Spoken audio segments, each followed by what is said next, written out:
యేసుక్రీస్తు నామంలో మీ అందరికీ శుభాభివందనాలు. Praise the lord.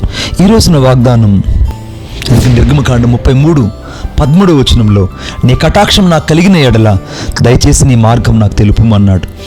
యేసుక్రీస్తు ప్రభువారు 3 శిష్యుల్ని తీసుకొని ఆయన రూపాంతర కొండ మీదకి వెళ్ళినప్పుడు దూరంగా వారిని ఆ యొక్క కొండ శిఖరం దగ్గరికి తీసుకెళ్ళి వారిని అక్కడ ఉంచి వారితో కలిసి ప్రార్థన చేసేవాడు.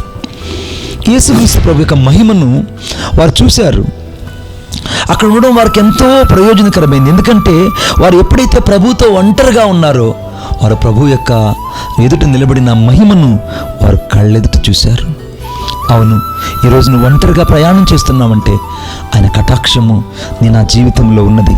ఏకాంత ప్రార్థనలో ధ్యానంలోనే తెరిచి ఉన్న పరలోకపు ద్వారాలను చూడలేని వాళ్ళు ఎవరుంటారు చెప్పండి?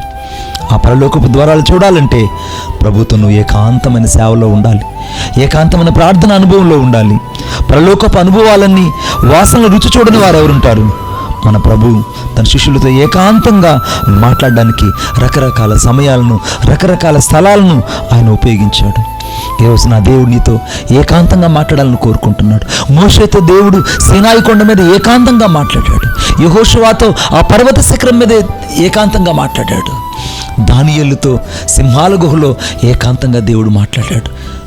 షడ్రక మేష అబేద్నెగోలతో దేవుడు ఏకాంతంగా అగ్నిగుండంలో మాట్లాడాడు. ఈరోజు నీకు శ్రమైనా, అవమానమైన, నిందైన, కన్నీరైనా, వేదనైనా, బాధైనా, నిట్టూర్పైనా అవి నిన్ను క్రీస్తుకు దగ్గరగా చేస్తున్నాయి. దేవునికి దగ్గరగా నువ్వు కాబోతున్నావు. దేవుడు నిన్ను అత్యధికంగా మనల్ని ఆశీర్వదించును గాక.